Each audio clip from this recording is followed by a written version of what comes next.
Greetings, dear ones. I am Kryon of Magnetic Service. Oh, for many of you, you would say, sounds like the voice you've been hearing all day of my partner. I'll tell you what's happening. Channeling is a cooperative. It requires 2 angels. At least 2. The one that is in the body of the human being, and the one that you think is on the other side of the veil, whatever that means to you. Is there proof that this could be real? There is. But the proof is elusive. For it only occurs within each of you. In whatever proportion you need to know it is so, let the love of God flow into you today, so that when you raise from the place you sit, you'll say, this is real. You can't fake what I felt today, you'll say.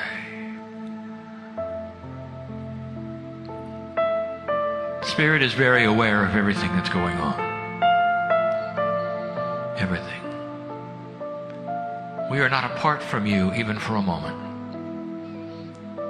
The biggest test of life is for you to understand that.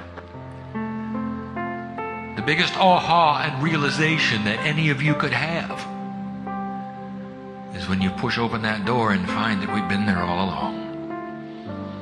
You find brothers and sisters and friends, a relationship that you somehow knew was there, that you feel so comfortable with, but that you'll go out of your way to deny all your life until it really comes to a point where you can't anymore. I suppose that is the Kryon message, and always has been. That there will be some who awaken and some who do not to the potentials on the planet, and those who do not will be not judged. And those who do not will not be put in another category, and those who do not will not have anything bad happen to them that is apart from those who do.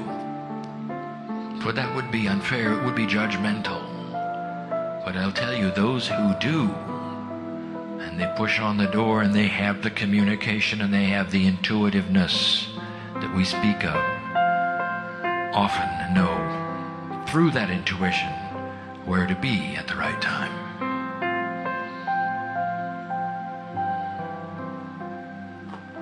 So welcome to this, a time for some of you which is pleasure, for others of you which is learning.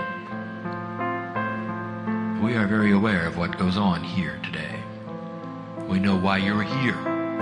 We know of the ship that you are upon. We know the destination of where you're going, and we know each of you intimately. And we know of your lives. We know of the difficulties, the challenges. We know the secrets. And there is no judgment of any. There are those who say, if this is truly what's happening, I'm just a little uncomfortable. You're always around me. What if I want some privacy? Impossible. Because privacy is not anything that is known in the universe by creatures like you. You are angelic, divine. You're always a group. There are always those around you. You are never alone. And you've heard that before, haven't you? Just a little teaching today, some little reminders that we should get to. After we tell you that this is a sweet place, we're aware of the music. We're aware of the captain, even if he is not aware of us. Listen to me. Dear human being, you're not what you seem. Do you understand why you're here. Maybe it's so that you could take a few days off and really listen to the voice inside you. Oh, not the one coming from my partner, and not even the one coming from the other side of the veil that you call Kryon. But a cosmic connection where all of the truth on earth resides in every cell of your body, should you ask for it. Masters each you are. That's what we teach. And some of you know that I'm right. There are those who sit in this place who have healed themselves, who otherwise might have passed on. Did you know that? Did you know that there are 3 of you here that may not have been here if you had not had the free choice to change your contracts? Did you know that? Then you know who you are.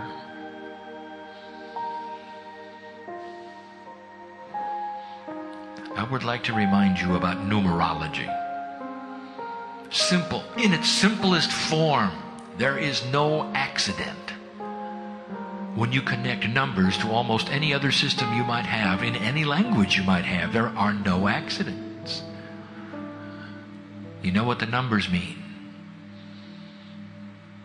And because your culture is the way it is, it's different from place to place. But let us talk about the one you're in, the one you know, and the language that you speak. Simple. There are many human beings who've actually changed their own name because they did not like the numerology of the one that was given to them. And that numerology is often done in the simplest form that anyone could understand. You assign a number in the alphabet to the letter. A would be 1, Z 26. And using that simple system, which is not anywhere near as accurate or complex as some of the more profound ones, even it will give you the energy of basic names.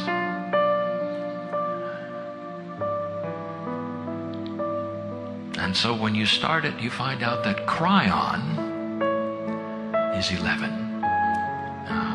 But we told you that a long time ago. 1989 is when I gave my partner all this information. 1993 when it was published, and those who would read it said, well, that's interesting, he's an 11. You know, let me remind you something. In 1987, you had the harmonic convergence, which was then celebrated in 1992 and somehow became the 1111. Each time you see the 1111 or speak the 1111, it speaks of the shift. 11 is the shift. How many of you see 1111 on the clocks? And if you do, it's not scary information shift. You think it's an accident, perhaps. You ever think of that?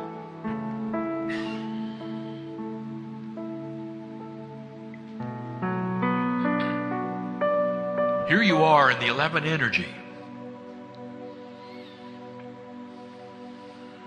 Let me give you a lineage of storms.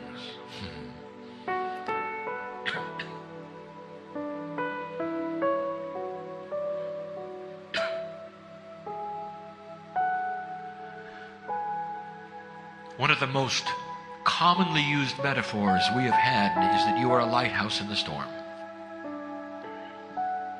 Now perhaps even this message will give you more information about what we're speaking of. A lineage of storms. We told you, and you can find it in the writings which were published, that at the end of the 90s, perhaps in 1999, there would be a man on earth create chaos, a leader. Some say that it was in Kosovo. Some say his name was Saddam. Some say that it prompted what you would call the Gulf War, and it had the energy of 11. And those who were astute saw that energy as a precursor for what was to come, and indeed, what came was on the 11th of September. The two numbers that have been associated with the shift and the Kryon energy from 1989, the 9 and the 11. It's become a noun, 9/11. Brought to you in Manhattan in order to stir the earth, and it did, and it will, right on schedule. And as we've said before, there was no prophecy because this was the new track. It had to happen. And there is the numerology for you to look at. Magnetics, interesting, you might say. Even broached today. More than you know, more than you think, and how it's related even to your lives. The magnetic grid of your planet speaks to your cellular structure, including spiritual information. It is a communication link. We told you this early. Has to be there. It is created through a dynamic engine where the core of the earth moves at a different speed than the crust. That's the engine that creates the magnetics. Basically, because of temperature. Think of that. That is the engine that creates the magnetic grid. When the magnetic grid shifted, you had to know something was going on in the middle of the earth. It doesn't just shift. It wasn't an angel pulling on it. The Kryon grid group came in 89, left in 2002, and that's when the major amount of work was done. And you thought we were all up there pushing and pulling on the grid, didn't you? And you're wrong. We were at the core of the earth. That's what we were doing. And it got moved because of the geology that is responsible for it. And that is how it got moved. So you might say it was a Gaia project with Gaia's permission. It actually changed the Akash energy, which is defined often as that energy which is the potential connection to you and your higher self. Ascension energy, the Akash of the planet. All of that appropriate. And then you had the tsunami. And you might say, how is this appropriate for the earth? I will tell you, it had to happen. The earth had to shift in that fashion, in that way, in order to cooperate with the speed differences that we were creating between the core and the outer crust. And that is what changed. And that is why the grid is like it is today. And that is why the tsunami happened at all. Well, Kryon, it isn't fair. All of the human life that was seemingly wasted. As many times as we tell you this, you won't understand how death like that could be appropriate. I'll tell you, dear ones, that all of those precious souls knew of the potential. And they all came in willingly. And what does that tell you about the courage of the angels? Like you, who come in. I'll tell you, there's a difference between you and them. But they had it easy. They just came and they went. Some of them precious souls, tiny ones, they just came and they went. Ask them now. They're very happy. You're still here. I'll tell you who made the hard decisions. It were the ones who laid into the wind of birth and said, we're going into the Armageddon energy and we're going to change it. We're going to be lighthouses and we're going to live in a land where we don't have to suffer, and we're going to live in a land where we have an abundance, because then we're not in survival mode and we'll be able to turn our attentions to be a light for this planet, and we're going to send light here and there and make a big difference. And I'm sitting in front of them, and these are the courageous ones. What really scares you? Well, we'll talk about that in a minute. The tsunami generated more compassion for this planet than anything had since you've been alive. And all of the compassion went into the earth, and that's the reason that it was benevolent. In a way you don't understand. The death of children, can't understand it. You won't understand it. Because you have a pure heart. One in duality, one that loves life. We understand. You don't see it as we do. Life never ends. Real life begins when this one ends. You're so restricted here. You want to know what real life is? It's when you're on the other side of the veil in a relationship with God that lets you see who you truly are. And now, Katrina. And we say to you, dear human beings, when are you going to get it?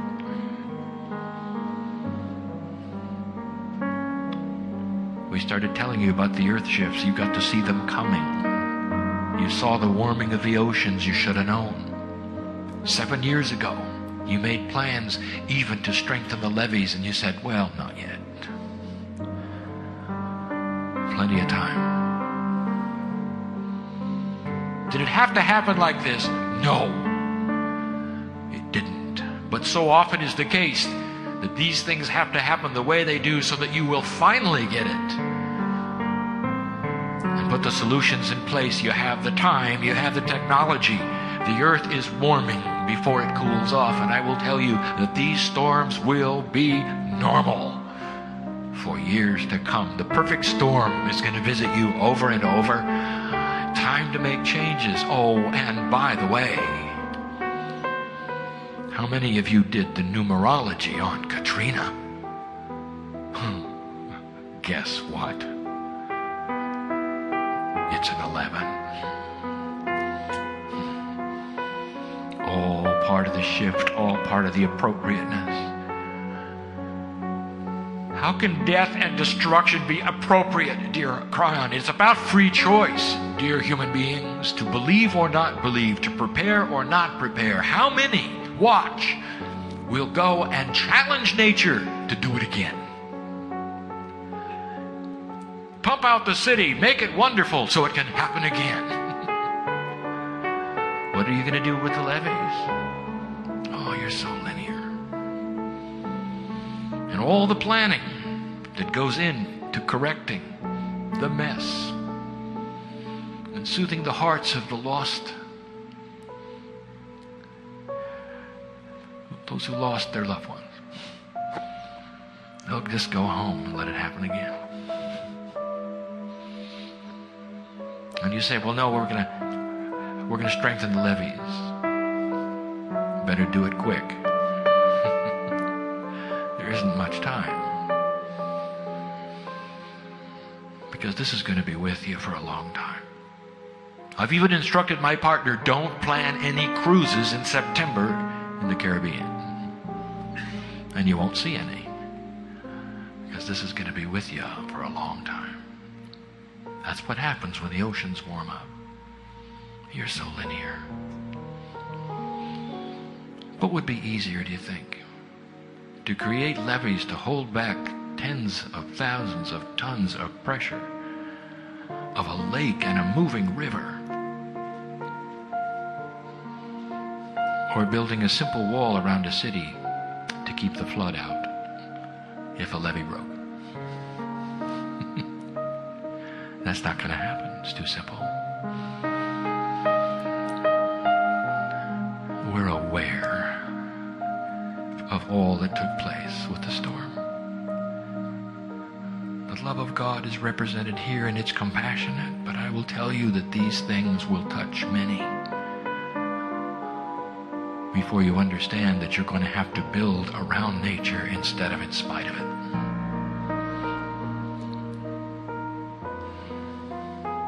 Then there are those who say, well, let's talk about a real storm. What is the greatest storm you can think of?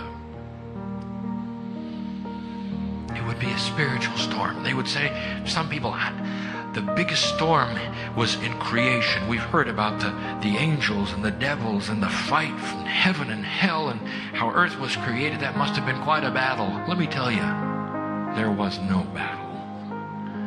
There was no storm. You are here under the auspices of the love of God. And when you return home, that's what's there. Some have said, well, no, it's the struggle of life on the planet. There's the good and the evil and all of these things. And the angels and the devils here, they're after your soul and they're pushing and they're pulling, and you got the duality, and it's hard to walk from one place to another and know what to do. Well, that's no storm there either. Human being, the most glorious master on the planet, was a human. The best, most divine things on the planet have come right out of human cellular structure, and the most evil, decadent things you can imagine, the blackest of the black, the most awful, also belong to the human being. It's you with you. That's a storm? Not really. That's just human nature. You live with that all the time. No, there's something bigger. I'll tell you where the real storm is. It's in Jerusalem. It's at the fulcrum of 9/11, of the shift of earth. That's where the storm is. The battle from the old to the new. Do you realize just how old and entrenched those areas are with consciousness? Did you understand, dear human being, that if you live there, if you were born there, if you call yourself a Jew and have gone there, there is no hope that you will solve your own problem? It's too big. It was designed that way. It's going to require outside help, and guess where the help's going to come from? Light workers who understand the shift and are not afraid of it and see a bigger picture. Oh yes, they will give of their resources and their time and their energy, and they'll help these who are stuck in the storm, who don't know about what you do. But when it's all over, you will then move back, regroup, and shine your light on Israel. I will tell you yet again, there's the storm.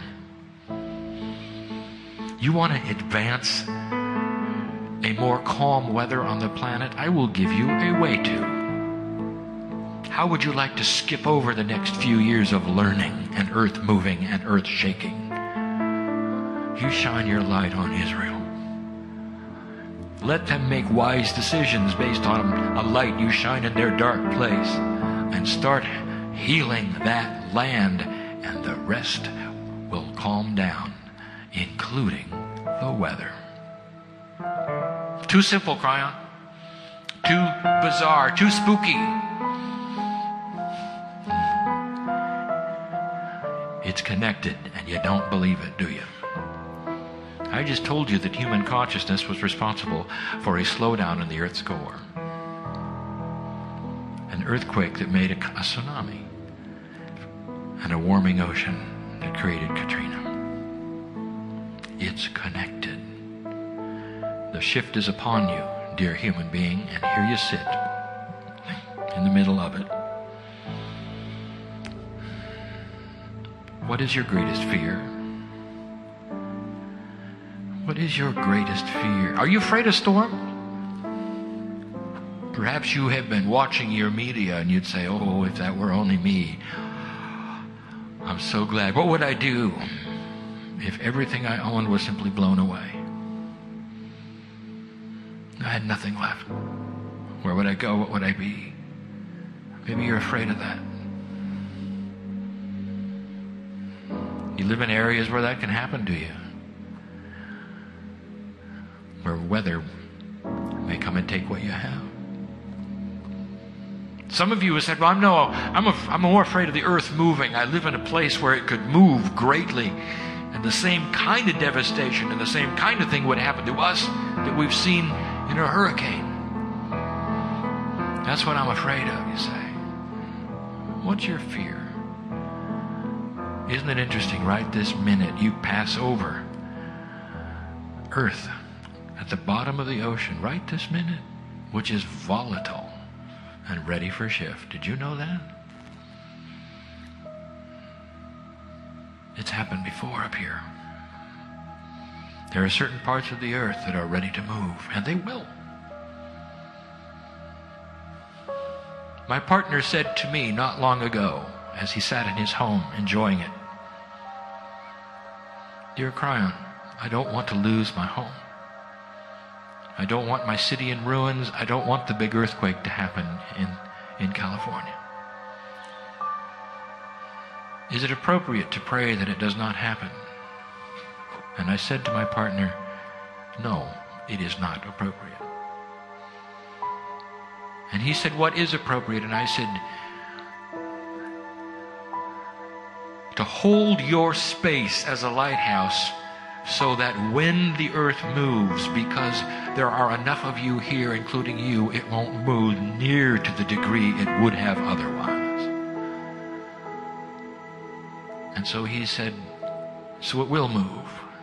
And I said, "Of course it's going to move." Any doubt? And then I said to my partner, "If you lost everything, would you do it for a higher good?" He hasn't answered me yet. It's tough, isn't it? What are you afraid of? Let me give you something to think about. Blessed is the human being that knows that there is no loss when they accept the love of God in their life. You can have peace over the most amazing things that take place and walk from place to place, realizing that what you have is your divinity and everything else doesn't matter. Just stuff. What are you afraid of? There is no energy on the planet that can take your divinity. What are you afraid of? Things? Death, perhaps? Oh, you've done that many times. That's just moving from one energy to another energy. Oh, I understand the humanness of it. All right, understand this. You're here for a reason. We don't need you to leave and grow up and take 20 years to get here again. We need you to stay here now, dear human beings, and shine your light so completely that if and when such a thing should ever happen where you are, that your light will be so strong that it will be less severe where you stand. And in the future years, maybe some of you will be put in a place where you'll say, "This is what Kryon was talking about." You're connected to everyone in this room. Did you know that? They'll know you. They'll remember this cruise. They'll remember these words this day, and they'll think about you. And you'll be instantly connected to everyone here. That's the way it works. You are in the middle of the shift. If you want to send any kind of light anywhere, you will send it to those in charge who are supposed to have the wisdom of planning. For them to understand there is no way they can thwart this nature. It is changing. It is shifting. This is not a renegade storm. This is the new paradigm. And we told you it was coming, and here it is. There'll be another one. And even another one. Maybe it's time to cooperate with the Earth's energy and say, how can we build differently? How can we do things that make more sense than trying to hold back nature? Why don't we somehow do something that actually cooperates with it but keeps us in safety? Those are the plans you should be looking at, and they're there, and they're smart, and they're wise, and no one has thought of them yet. Because they're new paradigm thinking for protection. When you start doing these kinds of things, then you won't have the catastrophe that you had. There are certain kinds of building that you can do that will sustain themselves during these kinds of winds. No one has ever yet thought of building an aerodynamic home, have they? Every home that you see made of matchsticks and built to have the roof pop off. How interesting. You get a few of those being built on the coast, and when you see that they don't blow away, it'll be a new kind of funny-looking house. Watch for this. Should you choose to accept the wisdom of it. Think of it, an aerodynamic home. The more the wind blows, the harder it blows, the more it's pushed down into the earth instead of lifted up. All the technology is there. So many things for you to do that are there that will cooperate with a new paradigm instead of forcing it into one way or another. I'm almost finished. This doesn't have to be a long message.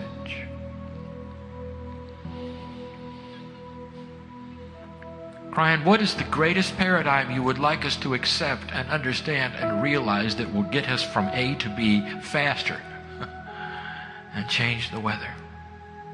And I'll say to you, funny you should ask. Angels? What are you afraid of? You afraid of somebody's going to rip the love of God out of your heart? It can't happen. It cannot happen. You are completely 100% protected in that aspect. You're never alone. Accept the new paradigm that you are more than you seem. You have days to look at nature, to sit alone perhaps and ponder the ocean as it wanders by. And I want to tell you, maybe this is the time in your own consciousness where you might ask the question, is it true or not true? Could it be that I am bigger than I seem? Could it be that I'm eternal? Could it be? And if I am, what does that mean I'm here for? And I'll tell you the big question. Can you open the door and let us in or not? Some of you are so new at this. Welcome to an energy that was always destined to be upon you should you ask for it. It's an energy that suits you so well. Oh, light worker. Different consciousness, each one. Different ideas of how things work, each one. But each one connected to the other so strongly that when I tell you that the love of God is in this place, you'll know I am telling the truth. We even have the potential of a healing before this cruise is over. Someone who will leave differently than you came. What about that one? Light worker. The Kryon message is always the same. It always will be. Maybe there'll come a day when you claim the mastery inside and you've taken over the planet and created the New Jerusalem, and I can just walk away and wait for you to come home. And if that ever happened that way, I would be rejoicing every day that you had come and created exactly the potential that we see. The potential we see is peace on earth. You may live long enough to see it or not. It doesn't matter. While you're here, you're shining a light that no other creature could do. You see, it's the one who is awakened that knows the story. It's the one who's awakened who knows how to send the light. And that's why we love you.